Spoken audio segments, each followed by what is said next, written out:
হ্যাঁ, তো সেই অসুরের দুর্মুখ থেকেও আপনারা হরিকথা শ্রবণ করতে চান, ঠিক আছে। আপনাদের মতো বৈষ্ণবদের শক্তি এবং সহযোগের দ্বারা আমি যথাসামর্থ্য আপনাদের সামনে ভাগবতের প্রত্যেক শ্লোক তো নয়, কিন্তু প্রত্যেক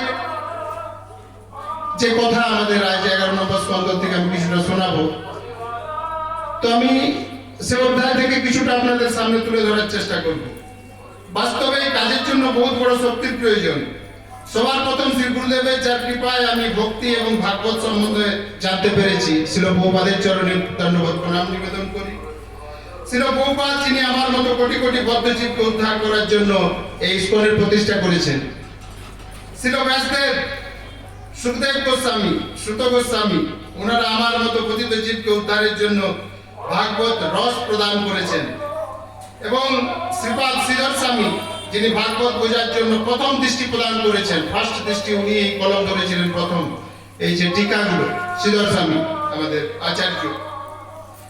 শ্রীপাদ সনাতন গোস্বামী, শ্রীপাদ জীব গোস্বামী, শ্রী বিশ্বনাথ চক্রবর্তী ঠাকুর, যারা ভাগবতের অদ্ভুত অলৌকিক রস বৈচিত্র্য ওনাদের টিকার মাধ্যমে তারা সুলভ করেছেন আমাদের জন্য।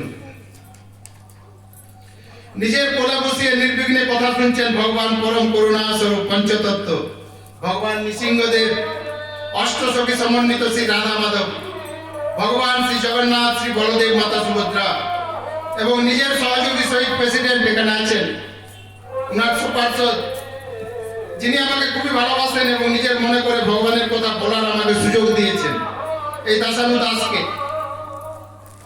এইভাবে সমস্ত বরিষ্ঠ বৈষ্ণবদের চরণে প্রার্থনা এবং বিনীতভাবে দণ্ডবোধ প্রণাম জানিয়ে আপনাদের কাছে কৃপা ভিক্ষা করছি।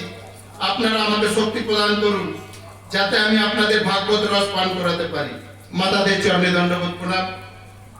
এবং সবার শেষে আমি পরম পূজ্য গৌরকৃষ্ণ দাস গোস্বামীর চরণে কোটি কোটি দণ্ডবোধ প্রণাম নিবেদন করি, যার কৃপায় ভাগবত প্রেম আস্বাদন করার সুযোগ পেয়েছি। এবং আমি যে কথা আপনাদের শোনাবো তা উনার শ্রীমুখ থেকেই শোনা। উনি যেভাবে বলেছেন ভাগবত কথা হিন্দিতে, তা ভাষা চেঞ্জ করে আমি ঠিক যেভাবে শুনেছি, আমার মতি, আমার কর্ণ, এই অপূর্ণ কর্ণ যেভাবে গ্রহণ করেছি, অপূর্ণ ইন্দ্রিয় দ্বারা যেভাবে আমি গ্রহণ করতে পেরেছি, ঠিক সেভাবে আপনাদের আমি শোনাবো। প্রভুপাদে যখন ভাগবতে কলম ধরেছেন, স্টার্টিংয়ে দেখবেন যারা ভাগবত অধ্যয়ন করেন, উনি প্রথমেই লিখছেন যে আমার মধ্যে অনেক দোষ ত্রুটি আছে, তার মধ্যে কোনো ত্রুটি নেই, কিন্তু এটা বক্তার, এটা মানে কি বলবো, আচার্যদের আমাদের মানে তার সে যে কত বড় মানে উদার, তো তার পরিচয় দিয়েছেন প্রভুপাদ। তো ঠিক সেভাবে আপনাদের শোনাবো। এবং সর্বশেষ আমি চৈতন্য প্রসাদ প্রভুর চরণে, উনি তো নেই আমাদের এখন কাছে, আজকে তো ওনার থাকার, উপস্থিত থাকার কথা ছিল, তো যাই হোক কোনো কারণে উনি আসতে পারেননি। তো ওনার জন্যেই অদ্ভুত, আমার জীবনেরও কাহিনী অদ্ভুত, সে কাহিনী না শোনানোই ভালো। তো ওনার আশীর্বাদেই আমি আজকে ইস্কনে এসেছি। হ্যাঁ, আপনাদের কাছে আজ হরিকথা শোনাবার সুযোগ পেয়েছি। সর্বশেষ চৈতন্য প্রসাদ প্রভুর চরণে ধন্যবাদ প্রণাম, কেননা উনি আমার শিক্ষাগুরু, উনি সমস্ত শিক্ষা আমাকে দেন। এই যে আজ আমি ভাগবত আপনাদের শোনাবো, উনি রাস্তা দেখিয়েছেন আমাকে যে অন্যান্য সমস্ত সব কিছু তুমি ডিলেট করো, তুমি শুধু আচার্যদের, তুমি শুধু ব্যক্তি ভাগবত তার কথা শ্রবণ করো। আপনারা সকলেই এখানে ভক্ত সঙ্গ পান, সকলেই ভক্ত সঙ্গ পান। প্রতি শনিবার আমাদের এখানে ভক্ত সঙ্গ হয়, ঠিক এই জায়গাতে শনিবার আমাদের নাম হট্টা হয়। আপনারা আসবেন, সকলে যারা আসেন না তারা আসবেন। শনিবার সন্ধ্যাবেলায় এখানে নাম হট্টা হয়, প্রভুদের অনুপ্রেরণায় তারাই ইয়ে করেন। তো যাই হোক, অনেক কথা আছে। তো উনার অনুপ্রেরণাতেই, উনারই আশীর্বাদে আমি আসতে পেরেছি ইস্কনে। তো উনার চরণে দণ্ডবোধ প্রণাম। উনি শিক্ষাগুরু আমার, উনি সমস্ত শিক্ষা দেন আমাকে। যদি মন পুরো সময় বিচলিত হয়, ওনাকে সোজা আমি কোনো জায়গায় আমি যাই না, শুধু ওকে আমি প্রশ্ন করি এবং এত সদুত্তর পাই তার শ্রীমুখ থেকে। অদ্ভুত অদ্ভুত ব্যক্তিত্ব তিনি, সব সময় ভাগবতের মধ্যে বুঝে থাকেন। একটা সময় আমি দেখেছি অন্য প্রসঙ্গ বলতে গেলে উনি ডাঁটেন আমাকে বকেন, কি ফালতু কথা ছাড়ো। শরীরের ব্যাপারে যদি বলি, উনি শরীর কেমন আছে তোমার, তো শরীরের সাথে আত্মার যে পার্থক্য উনি আমাকে শেখান, যে আত্মা ঠিক আছে তো, আত্মা ভাগবত বিলীন আছে তো। আমরা বলছি বাস, শরীর চলবে যতদিন তুমি বাঁচবে, আর শরীর ডেভেলপের চিন্তা করো না যে শরীর আরো উন্নত হবে, আরো ভালো হবে যত বয়স বাড়ছে। সব তো চুলদারি পেকে গেল। তো তুমি এরপর ভালো আশা করো না, এরপর খারাপের দিকেই যাবে, যত বয়স বাড়বে তত আরো খারাপ হতে থাকবে। তো যার জন্য শরীর নিয়ে বেশি চিন্তা করো না। শরীর চিন্তা করতে হবে, শরীর আমাদের দেখাতে হবে, ডাক্তার দেখাতে হবে। শরীর না হলে ভক্তি ভজন করবেন কি করে? তো ওনার কৃপাতেই ব্যক্তি ভাগবত শ্রী গৌর কৃষ্ণ দাস গোস্বামীর ব্যাপারে আমি অবগত হয়েছি। হরে কৃষ্ণ। তা আজকে ভগবানের প্রাকট্য দিবস, চৈতন্য মহাপ্রভু।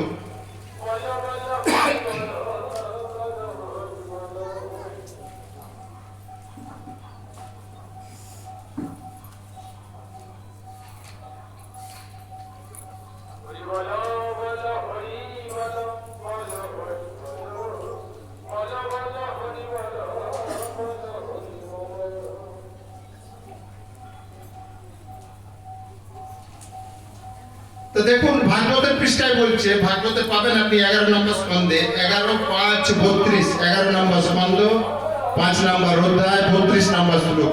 কি বলছেন? কৃষ্ণ বর্ণং দিশা কৃষ্ণং সাঙ্গ পাঙ্গাস্ত পার্ষদম যজ্ঞে সংকীর্তন প্রায় যজন্তি সুমেধস। কি বলছেন? এই কলিযুগে সুমেধা সম্পূর্ণ ব্যক্তিগণ অবিরাম কৃষ্ণ কীর্তনকারী ভগবানের অবতারকে আরাধনা করার জন্য সংকীর্তন যজ্ঞের অনুষ্ঠান করেন। দেখুন সংকীর্তন যজ্ঞ হচ্ছে, এটাকেই সংকীর্তন যজ্ঞ বলে, যেটা হচ্ছে এখন, যেটা আপনাদের কানে আসছে। যদিও তার গায়ের বর্ণ অকৃষ্ণ কালো নন, তবুও তিনি স্বয়ং শ্রীকৃষ্ণ। তিনি তার সঙ্গী সেবক অস্ত্র এবং অন্তরঙ্গ পার্শ্বদে পরিবৃত। এটা কে কথাটা কে বলছেন? মহারাজ নিমির প্রতি শ্রী করভাজন মুনি বলছেন। যে উনি কিভাবে প্রকট হবেন। এভাবে অনেক শাস্ত্রে অনেক উল্লেখ আছে, অনেক জায়গাতে শাস্ত্রে আগে থেকে উল্লেখ আছে। মহাপ্রভু আসার 500 বছর নয়, 5000 বছর আগে উল্লেখ করে গেছেন শাস্ত্রে। তো সেটাই একটা একটা করে আপনাদের আমি শোনাই, যে মহাপ্রভুই যে স্বয়ং ভগবান, এটা কে বিশ্বাস করেন? এখানে হাত ওঠান একটু। মহাপ্রভু যে ভগবান, এটা কে বিশ্বাস করেন? উনি স্বয়ং কৃষ্ণ, এটা মানেন তো সকলে? হরি বল। তো দেখুন সমস্ত শাস্ত্রে উল্লেখ আছে আগে থেকে। বলছে কৃষ্ণ জামতন্ত্র বলছেন, পুণ্যক্ষেত্রে নবদ্বীপে শচী সুত ভবিষ্যতি, শচী দেবীর পুত্র সন্তান রূপে পবিত্র ধাম নবদ্বীপে আমি আবির্ভূত হব। ভগবান বলে গেছেন আগে 5000 বছর আগে বলছেন। কার পুত্র রূপে? শচী দেবীর পুত্র সন্তান রূপে পবিত্র ধাম নবদ্বীপে আমি আবির্ভূত হব। কলো প্রথম সন্ধ্যায়াং গৌরাঙ্গাং মহিতলে ভাগীরথী তটে রম্যে ভবিষ্যামি শচী সুত। এটা কোথায় বলছেন? পদ্মপুরাণে। এটা অন্য শাস্ত্র, কিন্তু পদ্মপুরাণ আলাদা, আবার কৃষ্ণ জামতন্ত্র আলাদা, আবার ভাগবত আলাদা। ভাগবতে দেখুন প্রথমেই বললাম, ভাগবতের পর কৃষ্ণ জামতন্ত্র, আবার পদ্মপুরাণে। পদ্মপুরাণে কি বলছে? যে কলির প্রথম সন্ধ্যায় ভাগীরথী তীরস্থ রম্যস্থানে গৌরাঙ্গ রূপধারী শচী পুত্র রূপে আমি ভবিষ্যতে অবতীর্ণ হব। হ্যাঁ, ভগবান বলেছে। আবার কি বলছেন? বামন পুরাণে কি বলছেন? আলাদা শাস্ত্র, এক মোটা শাস্ত্র, সমস্ত আলাদা, কিন্তু এক এক শাস্ত্রে এক এক জায়গায় ভগবান উল্লেখ করে গেছেন। এখানে কি বলছেন? কলি ঘোর তমশ্চান্ন সর্বা অনাচার পরিচিতম শচী গর্ভে চ শম্ভুরয় তার স্বামী নারদ। এটা নারদকে বলছেন, বামন পুরাণে নারদকে বলছেন। হে নারদ, ভগবান বলছেন যে হে নারদ, কলির ঘোর তমসাচ্ছন্ন কালে শচী গর্ভে আবির্ভূত হয়ে আমি জগৎকে অনাচার বিবর্জিত করে উদ্ধার করব, হরিনাম বিলীন করব। হ্যাঁ, হরিনাম বিলব আমি। তো দেখুন আজ হরিনামেই সমস্ত জগৎ আজ মুখরিত, বিশেষ করে আমাদের এই পশ্চিম বাংলায়। তো আবার দেখুন বায়ু পুরাণে কি বলছে? কল সংকীর্তনারম্ভে ভবিষ্যামি শচী সুত স্বর্ণদিরাতমস্থায় নবদ্বীপে জনাশ্রয়ে তত্র দ্বিজকুল শুদ্ধ সত্যে দ্বিজালয়ে। বায়ু পুরাণে কি বলছে? আমি কলিযুগে যুগোচিত নাম সংকীর্তন প্রচারের নিমিত্ত বহুজন সমাকীর্ণ গঙ্গা তীরবর্তী নবদ্বীপ ধামে বিশুদ্ধ ব্রাহ্মণ কুলে শচী দেবীর পুত্র রূপে অবতীর্ণ হব। সমস্ত জায়গাতে ভগবান বলছেন নিজেই, হ্যাঁ, যে আমি কিভাবে অবতীর্ণ হব। সেই উনি অবতীর্ণ হয়ে এখানে এসেছেন। কত পবিত্র ধাম আমাদের চিন্তা করুন। আবার কি বলছে মহাভারতে? সুবর্ণ বর্ণ হেমাঙ্গ পরাঙ্গষ্টানন্দ নাঙ্গদি সন্ন্যাস পৃচ্ছম শান্ত নিষ্ঠা শান্তি পরায়ণ। কি বলছে? মহাপ্রভু গৌরাঙ্গ সুন্দরের গায়ের রং সোনার মতো, প্রকৃতপক্ষে তা সুললিত সমগ্র দেহটি কাঁচা সোনার মতো, তার সমস্ত দেহ চন্দন চর্চিত। তিনি সন্ন্যাস গ্রহণ করবেন, আগে থেকেই বলা হচ্ছে, এবং খুব আত্মসংযমশীল হবেন।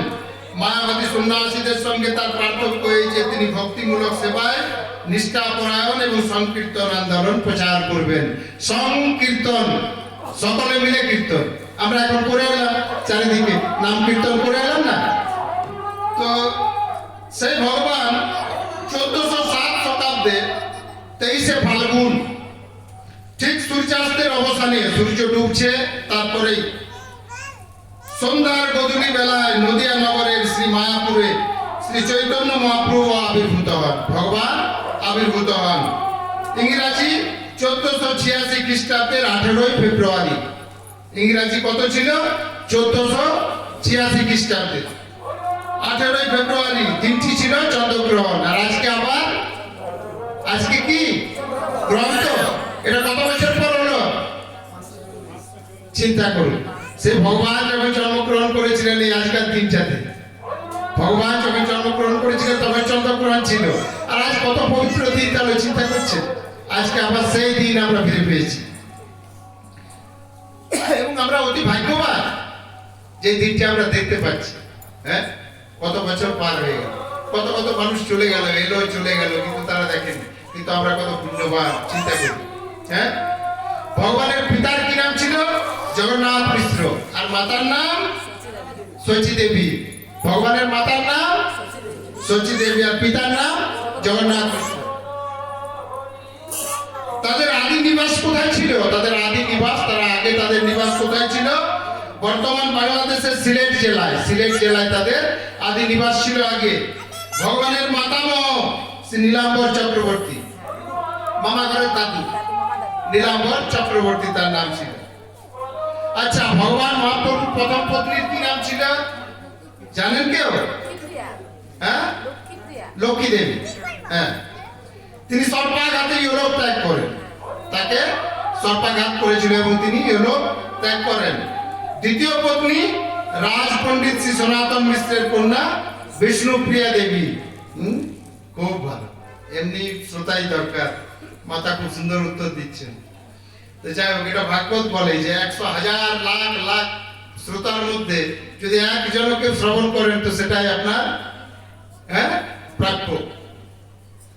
তা প্রায় 16-17 বছর বয়সে কিছু ছাত্র সহ তিনি গয়া যাত্রা করেন ভগবান, এবং সেখানে শ্রী মাধবেন্দ্রপুরীর এক শিষ্য ও বৈষ্ণব সন্ন্যাসী শ্রী ঈশ্বরপুরীর নিকট থেকে দীক্ষা গ্রহণ করেন। ভগবানের দীক্ষা গুরুর কি নাম? ঈশ্বরপুরীর নিকট থেকে তিনি দীক্ষা গ্রহণ করেন। শ্রী চৈতন্য মহাপ্রভু 48 বছর প্রকট লীলা করেছিলেন। ভগবান এই ধরাধামে কতদিন ছিলেন? চৈতন্য মহাপ্রভু 48 বছর। তখন বিষ্ণুপ্রিয়া দেবীর বয়স ছিল মাত্র 16 বছর। 18 বছর জগন্নাথপুরী ও 6 বছর ভারতবর্ষের বিভিন্ন স্থানে, বিশেষ করে দক্ষিণ ভারতে, সাউথে ভ্রমণ করে শ্রীমদ্ ভাগবতের বাণী উনি প্রচার করেন। ভগবান স্বয়ং প্রচার করেন। ভগবান ভক্তরূপে এসেছিলেন না, তো ভগবান সেটা আবার প্রচার করেন। এভাবে অনেক কথা আছে, ভগবানের অনেক কথা আছে। আচ্ছা, এই ভগবান, এই চৈতন্য মহাপ্রভু, উনাকে প্রাপ্ত করার, ভগবানকে আমরা যেখানে সকলে এসেছি কি জন্য? যারা ঈশ্বরের সান্নিধ্যে আছেন তারা জানেন যে আমাদের যাতে পুনর্জন্ম না হয়, দুঃখালয় শাশ্বত, এই দুঃখের জগতে যাতে আমরা বারবার না আসি, মাতৃগর্ভে যাতে না আসি। দুঃখে পরিপূর্ণ এই সংসার। এখন দেখুন কত আনন্দে আমরা বসে আছি। আর যখন হরিকথার আসরে বসেন তখন সেখানে সব পাশে কে বসে জানেন? যমরাজ এসে কথা শুনেন যখনই হরিকথা হয়। তো তখন কারো মৃত্যু নেই। যতক্ষণ হরিকথায় থাকবেন ততক্ষণ পর্যন্ত কারো মৃত্যু হবে না। সে গ্যারেন্টিটাকে দেন যমরাজ স্বয়ং সেখানে উপস্থিত হন। তো আমাদের এই দুঃখালয় শাশ্বত এই সংসারে তো এই জগতে দুঃখে পরিপূর্ণ এই জগৎ। তো ভগবান উনাকে প্রাপ্ত করার, ভগবান নিজে বলছেন যে আমাকে তোমরা প্রাপ্ত কিভাবে করবে। ভগবান নিজে বলছে যে আমাকে প্রাপ্ত কি করে করবে তোমরা। তো সেই চৈতন্য মহাপ্রভু বলছেন যে তোমরা তো আসছো এখানে, তোমরা এখানে আসছো, তোমরা মাতৃগর্ভে আর আসতে চাও না, তাই তো? সকলেই তো মাতৃগর্ভে আমরা আর আসতে চাই, এ দুঃখে পরিপূর্ণ সংসারে আর আসতে চান কেউ? এরপর যেন আর না আসতে হয় মাতৃগর্ভে, যেন ভগবত ধাম আমরা যেতে পারি, ভগবানের সান্নিধ্যে ভগবানের সেবা করতে পারি, ভগবানের পার্শ্বদ হতে পারি। এই সকলের ইচ্ছা আমাদের, সকল ইস্কন ভক্তের, আমাদের সকলের এখানে যারা উপস্থিত হয়েছেন সকলেরই তাই হওয়া উচিত। কেননা ক্ষণিকের জন্য আমরা আনন্দ পাই, আমরা মনে করি খুবই সুখী। আমরা দেখবেন আমাদের থেকে বড় চলে যাচ্ছে, আমাদের থেকে ছোট চলে যাচ্ছে, আমরা যাওয়া আসা সকলের দেখছি, এবং আমরা ভাবছি যে আমি অমরত্ব নিয়ে এসেছি।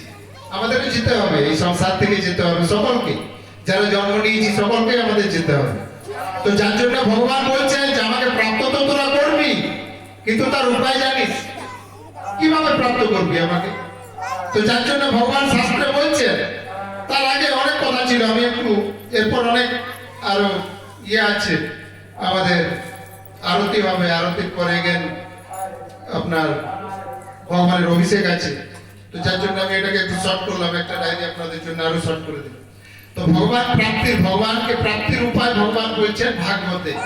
তো সেই ভাগবত থেকে আমরা শ্রবণ করবো যে ভগবানকে প্রাপ্ত আমরা কিভাবে করব, হ্যাঁ, চৈতন্য মহাপ্রভুকে কিভাবে প্রাপ্ত করতে পারবো, কিভাবে গিয়ে স্বয়ং আমরা দেখবো যে চৈতন্য মহাপ্রভুর সাথে আমরাও সেখানে ওনার পাদ সেবন করতে পারবো। হ্যাঁ, আচ্ছা, আমরা যে জপ করি, আমরা জপ করি না, আমরা কিসের জপ করছি? হরিনামের, ভগবানের জপ, তাই তো? তো আমরা সকলে বলি না যে হরিনামে আমাদের মন বসে না, বলি কিনা? আমার বসে না, জানি না আপনাদের সকলেরই বসে। তো এর থেকে উদ্ধারের রাস্তা জানেন? চৈতন্য মহাপ্রভু রিলেটেড বলে আমি খুব শর্টে একটু এতটুকু একটু বলছি, তার আগে আমি আপনাদের ডিস্টার্ব করলাম। হ্যাঁ, তো দেখুন, আমরা দেখুন সকালবেলা ভোরে কটায় উঠি, যারা ইস্কনের আছেন, যারা মঙ্গল আরতি করেন, তারা মোটামুটি ভোর 3:30টায় উঠি, 3:30টায় 4টায়, কিছু না হলে 4টা পর্যন্ত উঠতে হয়। 4টাতে আমি দেখি প্রভুদের মোবাইল অফ থাকে, মোবাইল অফ বলছি, মোবাইল অন, এবং তারা গ্রুপে মেসেজ পাঠাতে থাকে যে আজকে কার ক্লাস আছে। 4টার আগে 3:30 পৌনে 4টা নাগাদ প্রভুজি আমাদের গ্রুপে দেয়। তো সেভাবে ভক্তরা আমাদের 3:30টাতে উঠে যায়, তারপর স্নান টান সকলে করে। তো যার জন্য এখানে মহারাজ কি বলছেন যে সকালবেলা ভোর 3:30টায় উঠে ব্রাশ করা, বাথরুম যাওয়া, স্নান করা, কাপড় পরা, তিলক করা, তারপর ভগবানের কাছে কি করি আমরা চলে আসি, তাই তো? তারপর ভগবানের কাছে চলে আসি সমস্ত ক্রিয়াকর্ম করে। তখন কি হবে? এবার মহারাজ কি বলছেন যে ব্রাশ করা মঙ্গল আরতি হয়ে যাবে। আমরা যে ব্রাশটা করি সেটা কিসের ভিত্তিতে হয়ে যাবে? মঙ্গল আরতি। কেন? ভগবানের উদ্দেশ্যে উঠেছেন আপনি, ভোর 3টায় উঠেছেন কি জন্যে?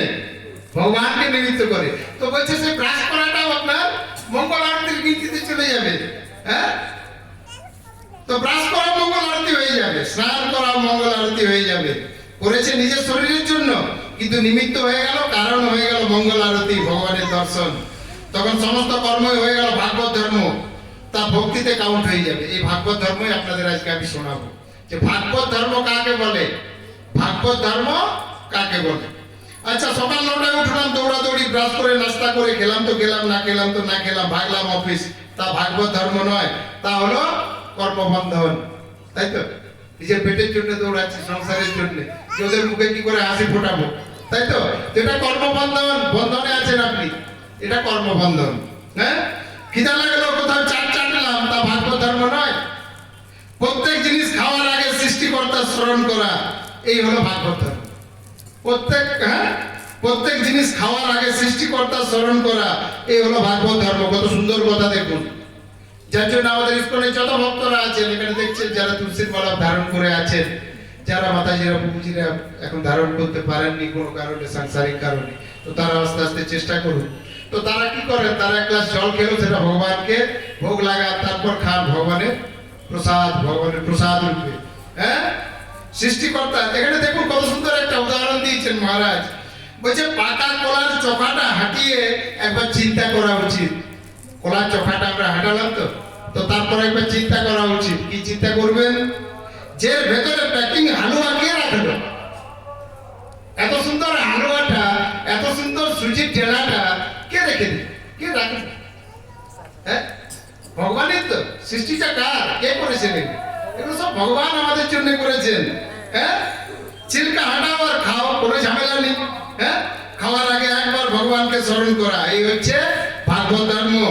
প্রভুপাদ এক প্রবচনে বলেছেন, আমি এই জন্যই বললাম যে সাথে আমার দৃষ্টান্তটাও আছে, যারা বুঝে যাবেন। আমি এখন আর এর সদুত্তর দেব না, আমি এর উত্তর দিচ্ছি, মানে এখন শোনাচ্ছি। তো আপনারা যারা বুদ্ধিমান ব্যক্তি, হ্যাঁ, কি বলে ওটাকে, সুমেধা যারা এখানে আছে তারা জানবেন। তো প্রভুপাদ এক প্রবচনে বলেছেন, প্রভুপাদ আমি শুনেছি প্রবচনটা, আমি বুঝে আপনি মহারাজ তো বললো, তো আমি দেখি তো একটু খোঁজ করলাম, আমি খোঁজ করে পেলাম। প্রবচনে কি বলেছেন, যে মদ খাওয়া ব্যক্তিও যদি ওর মধ্যে টেস্ট অনুভব করে আর একবার বিচার করে, চিন্তা করে যে এই টেস্ট কে ভরলো এর ভেতরে, এই টেস্টটা এর ভেতরে ভরলো কে? আপেল দিয়ে, কাজু দিয়ে, কিশমিশ দিয়ে মদ বানানো হয়, তো কে ভরলো এর ভেতরে? যে পদার্থ দ্বারা এই মদ তৈরি হয়েছে তার কারণও ভগবান। হ্যাঁ, তার কারণ কে? ভগবান। খাবার সময় যদি ভগবানের কথা স্মরণ করে, এটা খুব গুরুত্বপূর্ণ লাইন, বলছে খাবার সময় যদি ভগবানের কথা স্মরণ করে, তারও কৃষ্ণ ভাবনায় ভাবিত হওয়ার চান্স আছে, সেও ভক্ত হতে পারে। বুঝতে পেরেছেন? তো এরপর আমি চলে যাই কোথায়?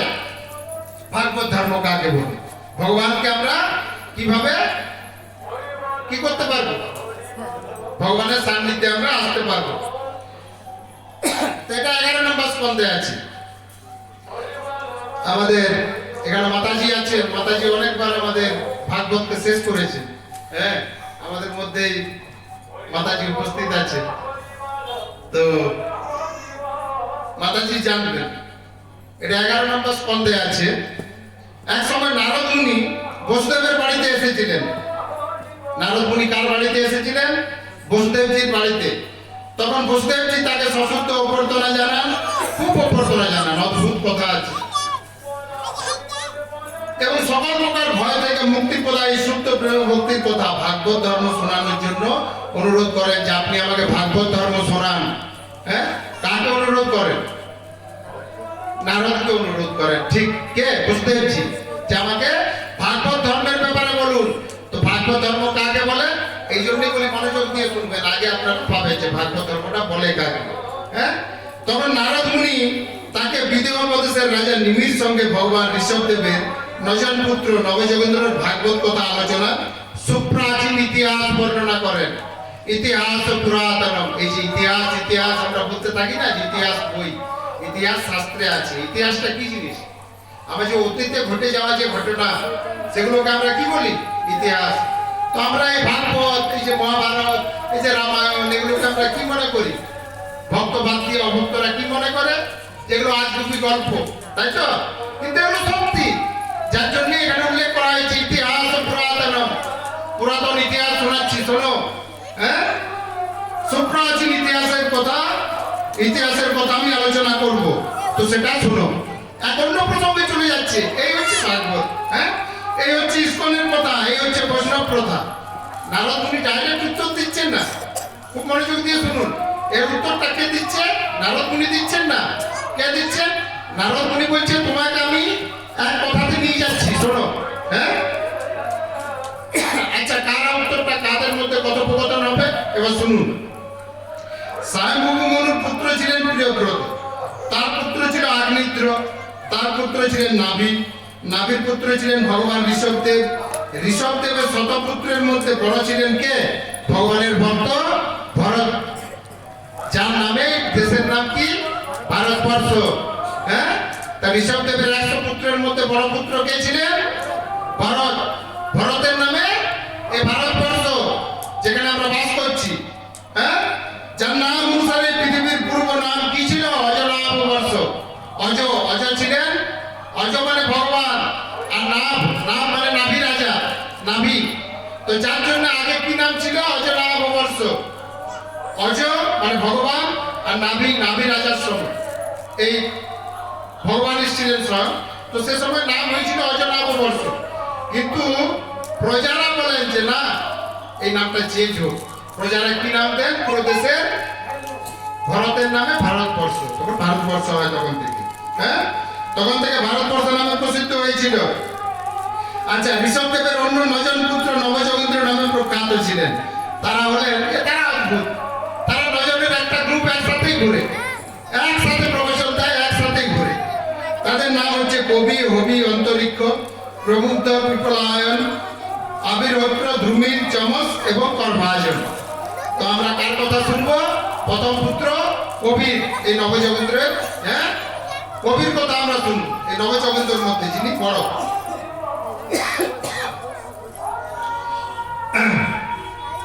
তো অন্য 9 জন পুত্র রাজ্য শাসন করেন বড় দাদা ভরতের সাথে। বাকি 81 জন পুত্র, এই যে ভগবান ঋষভদেবের আলোচনা হচ্ছে, যখন যেখানে যে কথাটা বলবো সেটার মধ্যে মনোযোগটা দেবে। ভগবান ঋষভদেবের 100 পুত্র ছিল, তার মধ্যে বড় পুত্র ভরত। ভরতের নামে আমাদের দেশের নাম হলো ভারতবর্ষ। একদিকে হয়ে গেল, এটা ঘাটা। এরপর কি হলো? 8 জন হলো, 8 জন না 9 জন। 9 জন পুত্র কি করলো? নবযোগেন্দ্র। 9 জন তারা কি হয়ে গেল? ঋষি। তারা কিন্তু রাজ্য শাসন করলো না, রাজার পুত্র রাজ্য শাসন করলো না, তারা ঋষি হয়ে গেল। 9 জন নবযোগেন্দ্র একসাথে পুত্র। অন্য 9 জন পুত্র রাজ্য শাসন করেন। রাজ্য শাসন কয়জন করেন? মাত্র 9 জন। অন্য 9 জন 100 পুত্রের মধ্যে অন্য 9 জন রাজ্য শাসন করেন বড় দাদা ভরতের সাথে। পুত্র মানে 10 জন, ভরতের সাথে তারা রাজ্য শাসন করেন। অন্য 81 জন পুত্র স্মৃতিশাস্ত্রে সুপণ্ডিত ব্রাহ্মণ হয়ে যাগযজ্ঞের পন্থা প্রচার করেন। তারা কি ছিল? অ্যাকচুয়ালি তারা ব্রাহ্মণ ছিল না, তারা ক্ষত্রিয় ছিল। কিন্তু এই যাগযজ্ঞ করার জন্য তারা কি হয়ে গেল? ক্ষত্রিয় থেকে ব্রাহ্মণ হয়ে গেল। কারা? 81 জন পুত্র। 81 আর এদিকে 8, 8 নয়, এদিকে 10। 81 আর 10 91, 91 আর নবযোগেন্দ্র হয়ে গেল 100 পুত্র। তা এই নবযোগেন্দ্র অব্যাহত গতিতে সর্বত্র বিচরণ করতেন। এবার চলে আসুন কার? নবযোগেন্দ্রের কাছে। হ্যাঁ, তারা পরম পুরুষোত্তম ভগবান শ্রী মধুসূদনের সাক্ষাৎ পার্ষদ ছিলেন। কারা? এই নবযোগেন্দ্র। হ্যাঁ, 11 নম্বর স্কন্ধের প্রথমেই পাবেন। তা শ্রী সুখদেব গোস্বামী বলছেন যে হে কুরুশ্রেষ্ঠ, এইবার আমি আবার শুরু করছি, শুনুন। শ্রী সুখদেব গোস্বামী বলছেন যে হে কুরুশ্রেষ্ঠ, একবার নারদ মুনি বসুদেবের বাড়িতে এসেছিলেন। উনি রিলে করছেন বসুদেব এবং নারদ মুনির কথোপকথন। একদিন দেবর্ষি নারদ বসুদেবজির মহলে গেছিলেন। বসুদেব ওনাকে স্বাগত জানান, প্রণাম করেন, অদ্ভুত শ্লোকে স্বাগত জানান। 11, 2, 4, 5, 6, যা আমরা বৈষ্ণবদের অভ্যর্থনা জানানোর ব্যাপারে আমরা ব্যবহার করতে পারি। এটা খুব মনোযোগ দিয়ে প্রভুজিরা মনে রাখুন। 11 নম্বর স্কন্ধ 2 নম্বর অধ্যায় 4, 5, 6। 11, 2, 4, 5, 6। হ্যাঁ, তা তারপর নারদজিকে বলেন যে যদিও আমি ভগবানের আরাধনা করেছি। কে বলছেন? বসুদেবজি। বসুদেবজির পুত্ররূপে ভগবান এসেছেন, তা দেখুন, তার বিনম্রতা দেখুন। তারপর নারদজিকে বলছেন বসুদেবজি যে যদিও আমি ভগবানের আরাধনা করেছি, কিন্তু ভগবানের রূপ সৌন্দর্যের আসক্তিতে পড়ে ওনাকে পুত্র বানাতে চেয়েছি। ভগবানকে পুত্র রূপে পেয়েছি, তো ওনাকে পুত্র বানাতে চেয়েছি। হ্যাঁ, ওনাকে ভগবান রূপে আরাধনা করিনি। আমার বুদ্ধি ওনার মায়ার দ্বারা হরণ হয়ে গেছিল, যার জন্য আমি ওনাকে পুত্র ভেবে ঠিক করে আরাধনা করতে পারিনি, উপাসনা করতে পারিনি। তাই ভগবানের প্রতি জীবের যে কর্তব্য, একমাত্র কর্তব্য, তা আমাকে বলুন, যাতে আমি ঠিকঠাক ভগবানের আরাধনা করতে পারি, আমি ভগবানের উপাসনা করতে পারি। আমাকে সে রাস্তা বলুন। কে বলছেন? বসুদেবজি। কাকে বলছেন? নারদজিকে। হ্যাঁ, দেবর্ষি নারদ হেসে ফেললেন। নারদজি হেসে ফেললেন। যিনি ভগবানকে নিজের বেটা বানিয়েছেন, তারও উপাসনায় কমি থাকতে পারে? চিন্তা করুন, ভগবান ওনার পুত্র রূপে স্বয়ং এসেছেন, ওনার কি কমি থাকবে? তা ওনার বিনম্রতা দেখুন। হ্যাঁ, বসুদেবজি জিজ্ঞাসা করলেন যে জৈব ধর্মের ব্যাপারে জীবের আসল কর্তব্য কি ভগবানের প্রতি? ভগবানের সাথে জীবের সম্পর্ক কেমন? তাকে জৈব ধর্ম বলে। নিত্য ধর্ম, সনাতন ধর্ম, ভগবত ধর্ম অথবা ভাগবত ধর্ম। হ্যাঁ, একে ভাগবত ধর্ম বলে। যখন বসুদেবজি প্রশ্ন করেন, তখন নারদজি ডাইরেক্ট ভাগবত ধর্মের উত্তর দিচ্ছেন না, বা নিজে উত্তর দিচ্ছেন না। এই হচ্ছে আমাদের বৈষ্ণব পরম্পরা। উনি এক অন্য জায়গার কথাকে প্রশ্নের উত্তরে প্রস্তুত করছেন, অন্য জায়গায় এক কথা হচ্ছে, তাকে উত্তরে প্রস্তুত করছেন। নারদ মুনি বলেন যে হে বসুদেবজি, যেভাবে আপনি প্রশ্ন করছেন ঠিক সেই প্রশ্নই একবার বিদেহরাজ জনক ভগবান ঋষভদেবের 9 জন পুত্রকে করেছিলেন যে ভাগবত ধর্ম কাকে বলে। একবার এই প্রশ্নই কে করেছিল? নবযোগেন্দ্রকে কে করেছিল? একবার জনক করেছিল, রাজা জনক করেছিল নবযোগেন্দ্রকে। তারা যখন উপস্থিত হন তো তাদেরকে প্রশ্ন করা হয়েছিল। তো সেই কথাই আমি আপনাকে রিলে করছি, আপনি শ্রবণ করুন। হ্যাঁ, সেই কথাই আমি প্রস্তুত করছি, শ্রবণ করুন। এবার নারদ মুনি রিলে করছেন সোজা বিদেহ রাজ্যে। একবার বিদেহ রাজ্য ওনার রাজ্যে যজ্ঞ করছিলেন। তো সেখানে ব্রহ্মর্ষি, রাজর্ষি, দেবর্ষিরা, ব্রাহ্মণরা উপস্থিত হন। সেখানে নবযোগেন্দ্র ওনার 9 ভাই, ওই 9 ভাই সেখানে উপস্থিত হয়ে যান। তাদের জন্য কোনো হেলিকপ্টার, তাদের জন্য কোনো জাহাজ, তাদের জন্য কোনো কি বলে রথ, কোনো কিছু দরকার ছিল না। ওনারা যখন যেখানে ইচ্ছা বিচরণ করতে পারতেন, স্বর্গ, মর্ত, পাতাল, যেখানে ইচ্ছা ভগবত ধাম। তো সেই ছিলেন নবযোগেন্দ্র। তারা হঠাৎ সেখানে উপস্থিত হয়ে যান। কার কাছে? রাজা জনকের কাছে। হ্যাঁ, তো রাজা জনক তাদের কই প্রশ্নই করেছিলেন। কি করছেন দেখুন। তা রাজা বিদেহরাজ জনক নবযোগেন্দ্রদের স্বাগত জানান, প্রণাম করেন, উচিত আসন দেন। তারপর 9 ভাইকে একটা করে প্রশ্ন করেন, 9টা প্রশ্ন। প্রথম প্রশ্নই হচ্ছে যে যদি আপনারা আমাকে যোগ্য মনে করেন, আপনারা 9 জন যে এসেছেন, আমি তো রাজা, যদি আমাকে যোগ্য মনে করেন তাহলে ভাগবত ধর্মের বর্ণনা করুন। দেখুন আবার এসে ঢুকে গেলাম, বলছে ভাগবত ধর্মের বর্ণনা করুন। যে ভাগবত ধর্মে ভগবান প্রসন্ন হয়ে নিজের ভক্তের প্রতি বিলকুল কৃতজ্ঞ হয়ে যান এবং ভক্তের অধীন হয়ে যান, ভগবান ভক্তের অধীন হয়ে যান। ওনার প্রশ্ন শুনে কবিজি খুবই প্রসন্ন হন। বললাম না নবযোগেন্দ্রের মধ্যে পড়া হচ্ছেন কবিজি। তো কবিজি খুবই প্রসন্ন হন। উত্তরটা কে দেন? কবিজি। এবং উত্তরে বলেন যে মহারাজ, ভাগবত ধর্ম তাকেই বলে যা প্রাপ্ত হলে মানুষ নির্ভয় নির্ভীক হয়ে যায়। 11:2:33। ভাগবত ধর্মে যারা আশ্রয় নেয় তাদের না পতনের ভয় থাকে না স্খলনের। কোনো পতনের ভয় থাকে না যারা ভাগবতের আশ্রয় নেয়, যা নষ্ট হয় না। আর কাকে বলে ভাগবত ধর্ম? ভাগবত ধর্ম আর কাকে বলে? 11:2:34 পাঠ করতে হবে। অদ্ভুত পরিভাষা দিচ্ছেন কবিজি। যে ধর্ম স্বয়ং ভগবান দ্বারা বলা হয়েছে, ধর্মস্তু সাক্ষাৎ ভগবত প্রণীতম, সে কথা স্বয়ং, যে কথা স্বয়ং ভগবান বলেছেন। কি ব্যাপারে? উপায়াহি আত্মলব্ধয়ে, উপায়াহি আত্মলব্ধয়ে, মানে আমাকে কিভাবে প্রাপ্ত করতে পারবে। উপায়াহি আত্মলব্ধয়ে, তার মানে আমাকে কিভাবে, উপায় বলে দিচ্ছি, আমাকে কিভাবে প্রাপ্ত করতে পারবে, ভগবানকে কিভাবে লাভ করা যাবে, সেই কথা ভগবান স্বয়ং নিজের মুখ দ্বারা বলেছেন। তাকেই ভাগবত ধর্ম বলে। বা আমাকে লাভ করার যে উপায় তা ভগবান স্বয়ং বলেছেন। কিভাবে আমাকে লাভ করা যাবে তাকেই ভাগবত ধর্ম বলে। আর কি? অঞ্জপুংসাম অবিদুষাম। অবিদুষাম মানে বিদ্যান নয়, যারা মূর্খ, আমার মতো যারা মূর্খ, যারা পড়াশোনা বেশি করেনি। হরে কৃষ্ণ। অবিদুষাম মানে বিদ্যান নয়, বিদুষাম মানে বিদ্যান, আর অবিদুষাম মানে বিলকুল মূর্খ, অজ্ঞ ব্যক্তিও, যে ভাগবত ধর্মকে অনায়াসে করে ভগবানকে প্রাপ্ত করে। বৃদ্ধি ভাগবতান হিতান, তাকেই ভাগবত ধর্ম বলে। এর পালন যে কেউ করতে পারে। অবিদুষাম মানে সাধারণ ব্যক্তি, মূর্খ, গাওয়ার, যে কেউ এই ভাগবত ধর্ম পালন করতে পারে। হ্যাঁ, তা আপনারা বলতে পারবেন ভগবত গীতায় ভগবান বলেছেন নিজের বিষয়ে ওনাকে প্রাপ্ত করার উপায়।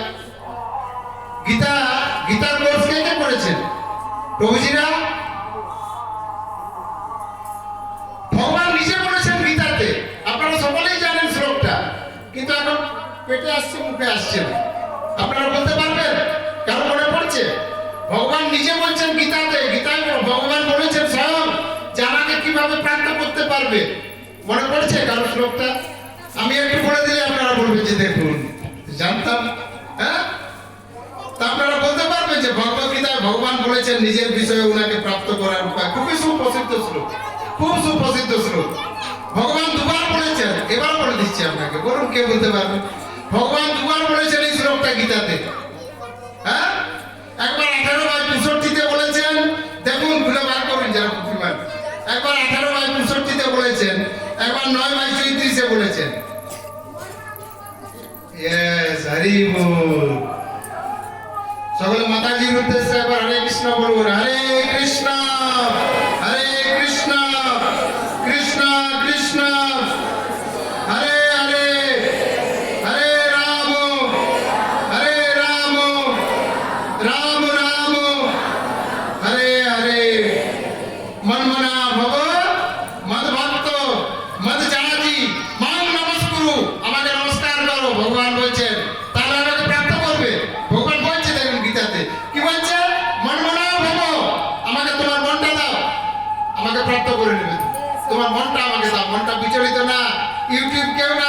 ইউটিউব দেখছেন, ফেসবুক, ফোনটা রাখুন পাশে। তো ভগবান বলছেন এগুলো হাঁটাও, তোমার মনটা কাকে দাও? আমাকে, তাহলে তুমি আমাকে প্রাপ্ত করবে। ভগবান এত সুন্দরভাবে বলে দিয়েছেন গীতাতে। তারপরে কি বলছেন? মদ ভক্ত, কি বলছেন? আমার ভক্ত হও, তাহলে আমাকে প্রাপ্ত করবে। তারপর আবার কি বলছেন? মন চাহাজি, আমার পূজা করো, আমার ভক্ত হবে। তারপর কি বলছে? যদি 3-4 বার করতে পারো তাহলে আমাকে কি করো? এসে নমস্কার তো করো, মান নমস্কার, আমাকে নমস্কার করো। হ্যাঁ, মামে বৈশ্বসী সত্যন্তে প্রতিজানে প্রিয়সিবে। এটা অদ্ভুত অদ্ভুত লাইন। এই লাইনটা খুব মনোযোগ দিয়ে শুনবেন, আমি বলছি আগে। আপনার 4টে উপায় বলেছেন। মনমনা ভব, মনটা আমাকে দাও। আচ্ছা, আপনারা বলবেন এত সহজ এই মনটা দেওয়া? হ্যাঁ, বলতে তো খুব সহজ, আমাকে মনটা দাও, কিন্তু না মনটা এসব, মনটা ঘরে অফিসে ঘুরে বেড়ায়। এত সহজ এই মনটা দেওয়া? সহজ নয়। হ্যাঁ, তাহলে ঠিক আছে, মন ভক্ত, আমার ভক্ত হয়ে যাও। বলছে আপনার কি করে ভক্তি করবো? এখন তো অনেকের ভক্তি করছি বউয়ের, হ্যাঁ, ছেলের, শ্বশুরের, অনেকের করি না আমরা ভক্তি। হ্যাঁ, তো অনেকের ভক্তি আমরা করছি। বলছে তাহলে বলছে আছি আমার পূজা করো। বলছে আপনার পূজা করাও কঠিন, কে শীতের ভোরবেলায় স্নান করবে 3:30টায়, কে করবে? তো সেটাও কঠিন।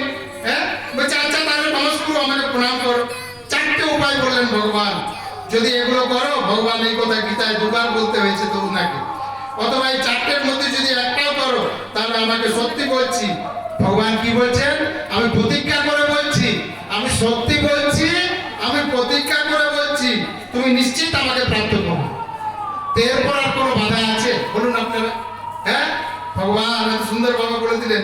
নিচের লাইনটা দেখুন, মামে বৈশ্বসী, আমাকে প্রাপ্ত করবে, বললাম না? তারপর কি বলছে? সত্যি করে বলছি, সত্যন্তে, আমি মিথ্যা বলিনি অর্জুন, আমি সত্য বলছি, সত্যন্তে। হ্যাঁ, প্রতিজানে, প্রতিজানে মানে কি? ভগবান বলছে আমি দিব্যিকে বলছি। বলছে হে অর্জুন, আমি তোমাকে দিব্যিকে বলছি। দেখুন, হ্যাঁ, আমি সত্যি দিব্যিকে বলছি, তুমি আমার কাছে আসবে, আমাকে প্রাপ্ত করবে। কত সুন্দর কথা ভগবান বলেছে। এই কথা যুদ্ধক্ষেত্রে ভগবান অর্জুনকে বলেছিলেন, কিন্তু আমাদের সৌভাগ্য যে ব্যাসদেবজি সেই কথা লিক আউট করে দিয়েছেন। ব্যাসদেবজি আমাদের জন্য লিক আউট করে দিয়েছেন। আমরা সকলে আজকে জেনে গেছি যে কিভাবে ভগবানকে প্রাপ্ত করা যাবে। হ্যাঁ, এবং আমরা সবাই জেনে গেলাম উপায়। এর আগের শ্লোকটা দৃষ্টিপাত করুন, 18/64। ভগবান কি বলছেন? যে তুমি আমার অত্যন্ত প্রিয়, তাই তোমার হিতের জন্য আমি সবচেয়ে গোপনীয় জ্ঞান, সর্বগুহ্যতম উপদেশ করছি, তুমি তা শ্রবণ করো। কি গোপনীয় জ্ঞান? মনমনা ভব মদ্ভক্ত। এবার বৈকুণ্ঠে যাবার কিছু ডাউট আছে আপনাদের? সকলেই যাবেন আপনারা বৈকুণ্ঠ। 4টে উপায় বলে দিলাম আপনাদের, বললাম তো? মনমনা, মনমনা ভব মদ্ভক্ত, মদযাজি, মান নমস্কার। 4টের মধ্যে একটা পারবে? একটাও করবে। হ্যাঁ, তাহলে ভগবান তার শিওর। আর প্রভুজি আছেন এখানে, দেখুন একদম কোথায় আছে দেখুন, সেই যখন একে ফেলেছিল না, কাকে, হ্যাঁ, নৃসিংহদেব ফেলেছিলেন হিরণ্যকশিপুকে। তো অদ্ভুত কথা, আমি এই 2-4 দিন আগে মহারাজা শুনছিলাম। বলছে বল এখন কোথায় আছিস? না উপরে না নিচে? বলেছিল আমার উপরেও যেন মৃত্যু না হয়, নিচেও যেন না হয়। বলছে বল কোথায় আছিস? এখন কোথায় আছিস? এইভাবে জায়গায় বসিয়েছে, আর তারপর পেটে হাত দিয়েছে। বলছে বল কোথায় আছিস? তো বললো চৌকাটায়। তো দেখুন আমাদের যিনি বস, আমাদের তিনি চৌকাটায় বসে আছেন। হ্যাঁ, তো যাই হোক, তা আরো বলছেন ভগবান ওনাকে প্রাপ্তির উপায় 9/27, 2টো শ্লোক। হ্যাঁ, তো এইভাবে অনেক জায়গায় ভগবান ওনাকে প্রাপ্তির উপায় বলেছেন। তাকেই কি বলে? ভাগবত ধর্ম। খুব আনন্দ পাবেন, আরো শুনুন, এর সাথে জোকস আছে, খুব মজা পাবেন। হ্যাঁ, একেই ভাগবত ধর্ম বলে। এবার এদিকে দেখুন কবিজি কি বলছেন, 11/2/36।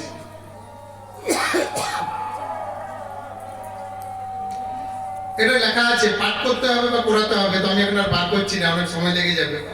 প্রভুজি একটু বার করে দেখে নেবে। 11/2/36। তো এখানে একটা শ্লোক আছে, 11/2/36।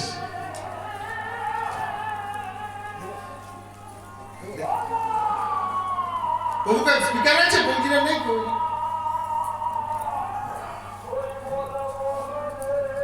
দেখুন এখানে একটা শ্লোক আছে, 11/2/36। কায়েন বাচা মনসেন্দ্রিয়ৈব বুদ্ধাত্মনা বানুসৃত স্বভাবাৎ करोति जत जत सकलं परस्मै नारायणायति समर्पयेत्। হ্যাঁ 11:2:36 কায়েন।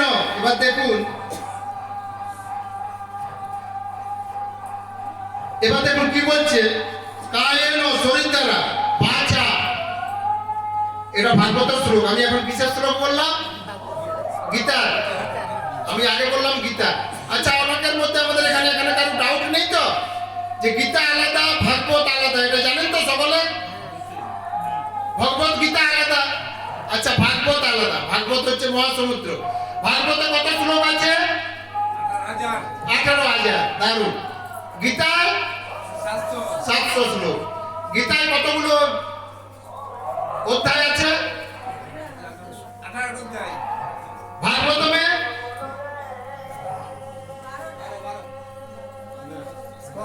ভাগবতমে স্কন্ধ আছে 12খানা। অধ্যায় কত আছে? 335 খানা। এটা অনেকেই জানেন না, 335।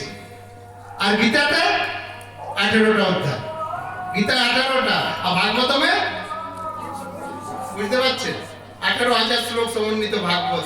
সে ভাগবতে কথা হচ্ছে, সে ভাগবতে কি বলছে? কায়েন। কায়েন মানে শরীর দ্বারা। ভগবান বলছেন, ভগবানের কথা এটা, যে ভগবানকে কিভাবে আমরা প্রাপ্ত করব, কি দ্বারা? শরীর দ্বারা। বাচা। বাচা মানে বলি না চক্ষু বাঁচান, বাচা মানে পানি, যে বগর বগর করে বলি না বাঁচান ছেলে। হ্যাঁ, তো বাচা। বাচা মানে বাণী। মনসা। মনসা মানে মন দ্বারা। ইন্দ্রিয়। ইন্দ্রিয় দ্বারা। চক্ষু কর্ণ নাসিকা জিহ্বা ত্বক বা অথবা বুদ্ধা বুদ্ধির দ্বারা। আত্মনা অহংকার দ্বারা। অনুষ্ঠিত স্বভাবাৎ জন্ম জন্মান্তরের স্বভাব। করতি যত যা যা করে থাকো। হ্যাঁ, সকলম পরস্ময় সমস্ত কিছু নারায়ণেতি সমর্পয়েৎ। ভগবান শ্রী নারায়ণকে উৎসর্গ করা উচিত। এই হচ্ছে ভাগবত ধর্ম। সমস্ত কিছু উৎসর্গ করাটাই হচ্ছে ভাগবত ধর্ম। ভাগবত ধর্ম মানে এই নয় যে কিছু বিশেষ প্রকারের কর্ম করতে হবে, কাজ করতে হবে। যে পরিবেশে আছো, যা শরীর প্রাপ্ত হয়েছে, যা বাণী গলা প্রাপ্ত হয়েছে, যা ইন্দ্রিয় প্রাপ্ত হয়েছে, যা বুদ্ধি আছে, তা দিয়েই ভগবানের সেবাতে লাগাতে হবে। নিজের জন্য কিছু করুন বা না করুন, ভোজন খাবার তো ডেলি বানাতেই হবে না, খাবার তো ডেলি খেতেই হবে, আমরা খাই। হ্যাঁ, নিজের জন্য যেটা বানাচ্ছ সেটা আমাকে অর্পণ করে খাও। ভগবান কি বলছে? সেটা আমাকে অর্পণ করে খাও। এবার আমরা নিজের জন্য যা বানাই, তা যা পারি আমরা বানিয়ে নিই, তাই তো? আমরা নিজের জন্য যখন বানাই তখন যা পারি সেটাই বানাই। হ্যাঁ, তাই খাই। বলছে আপনি খাবেন? ভগবানকে বলা হচ্ছে যে আপনি খাবেন? বলছে না। ভগবান বলছে না, আমি সেটা খাবো না। আমাকে দেবার আগে চিন্তা করতে হবে। কোনো ফ্যাক্টরির জিনিস আমি খাই না। ভগবান বলছে আমি কোনো ফ্যাক্টরির জিনিস খাই না। কি খান? আমি কি খাই জানো? 3টে জিনিস গাছের, আর একটাই পৃথিবীর থেকে। 3টা গাছের আর একটা এই পৃথিবীর থেকে। কি জিনিস? পত্রম পুষ্পম ফলম তোয়ম। পত্র, পুষ্প আর ফল, আর তোয়ম। তোয়ম মানে জল। তো এই 4টেও যদি আমাকে অর্পণ করো তাতে আমি সন্তুষ্ট, ভগবান বলছে। হ্যাঁ, যা খুবই শুনো। হ্যাঁ, তোমরা সব জায়গাতে পাবে, ভগবান বলছেন। বেশি পিঠা পাস্তা কিছু আমার জন্য দরকার নাই, সেটাই আমার ভোগ, আমার টেস্ট মনে করে তোমরা খাও। হ্যাঁ, ভগবান বলে দিচ্ছেন আমাকে কি অর্পণ করবে। এবার আসি ভাগবত কথায়। কায়েন। কায়েন মানে এই যে আমি এতগুলো বললাম, কায়েন বাচা মনসা, মন দ্বারা।